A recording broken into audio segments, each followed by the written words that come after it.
கர்த்தருடைய பரிசுத்த நாமத்துக்கு மகிமை உண்டாவதாக. இந்த அதிகாலை வேளையில் இன்று நாம் தியானத்துக்கு எடுத்துக்கொள்ள இருக்கிறதான வேத வசனம் 2 தீமோத்தேயு 1:7 தேவன் நமக்கு பயமுள்ள ஆவியை கொடாமல். ஆமேன்.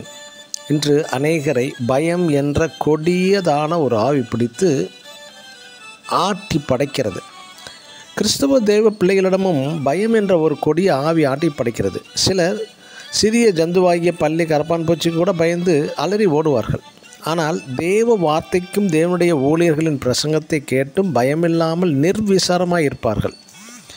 வெளிப்படுத்தல் 21:8 துவக்க பகுதியே பயப்படுகிறவர்களை குறித்து அப்போஸ்தலனாகிய யோவான் எச்சரித்து உள்ளார்.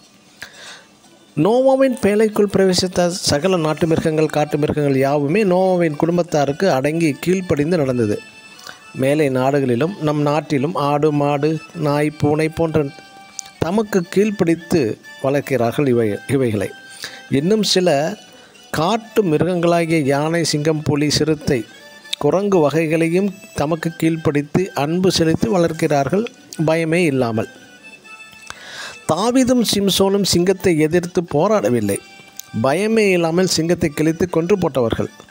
இதன் ரகசியம் என்னவென்று தாவீது பாடுவது என்ன? நான் கர்த்தரை தேடினேன், அவர் எனக்கு செவி கொடுத்து என்னுடைய எல்லா பயத்துக்கும் என்னை நீங்களாக்கி விட்டார் என்று 34 சங்கீதம் 4 வாசிக்கலாம். அது மட்டுமல்ல, 91 சங்கீதம் 13 சிங்கத்தின் மேலும் விரியன் பாம்பின் மேலும் நீ நடந்து பால சிங்கத்தையும் வலு சர்ப்பத்தையும் மிதித்து போடுவாய். அது எப்படி நடக்கும்? நீங்கள் பரிசுத்த ஆவியின் வல்லமையினால் நிறைந்து இருக்கும்போது மட்டுமே அந்த பயம் இருக்காது. மிருகத்துக்கு மட்டுமல்ல, மிருக குணமுள்ள மனுஷருக்கும் நீங்கள் பயப்பட மாட்டீர்கள். தாவீது அசால்ட்டாக ராட்சதனாகிய அந்த கோலியாத்தையே கொன்று போட்டான் தனது இளம் வயதிலே. மற்றும் சிம்சோனும் பெலிஸ்தர்களை ஓட விரட்டி அடித்தான் பயமே இல்லாமல். ஆம், உலகத்தில் இருக்கிறவனிலும் உங்களில் இருக்கிறவர் பெரியவர். தேவன் உங்களுக்கு பயமுள்ள ஆவியை தரவில்லை. பயப்படாதீர்கள். ஆமேன். God bless you.